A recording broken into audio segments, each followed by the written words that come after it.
जनाब शामसुल आलम साहेब बाजुआड़ा मुखबसान केसपुर पश्चिम मेदिनीपुर उठे चले आसो एक एक उठे चले आसो हाफिज शेख साहिल आलम पिता जनाब शामसुल आलम साहेब बाजुआड़ा मुखबसान पश्चिम मेदिनीपुर তাকবীর লাগাতে যদি বাচ্চার আব্বাও থেকে থাকেন যারা এসেছেন চাইলে আপনারাও স্টেজে আসতে পারেন। हाफिज मुसाइब मल्लिक দ্বিতীয় মুসাইব এবারে ফ্রাম বলবো দাস্তারে ফজিলতের সাথে সাথে আরো কিছু সামান দেওয়া হচ্ছে, বলবো সেগুলো শেষে। প্রথমে আমরা হাফিজ সাহিল আলম তার দস্তারবন্দির কাজ চলছে।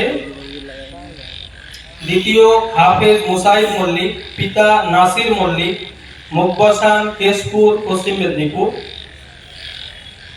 हाफिज मुसाइब मल्लिक पिता नासिर मल्लिक मुखबसान केशपुर पश्चिम मेदिनीपुर। एवं तृतीय हाफिज शेख नुरुल हासान पिता शेख मुस्ताकिम साहेब दाऊदपुर नंदीग्राम पूर्व मेदिनीपुर। এই তিনজন বাচ্চার দস্তারবন্দি হলো আজ। এদেরকে দস্তারে ফজিলতের সাথে সাথে মাদ্রাসার পক্ষ থেকে দেওয়া হচ্ছে জামা, পায়জামা, টুপি, হাজি রুমাল, আতর, তসবিহ, মেসওয়াক, बैग, कुरान शरीफ, रेहे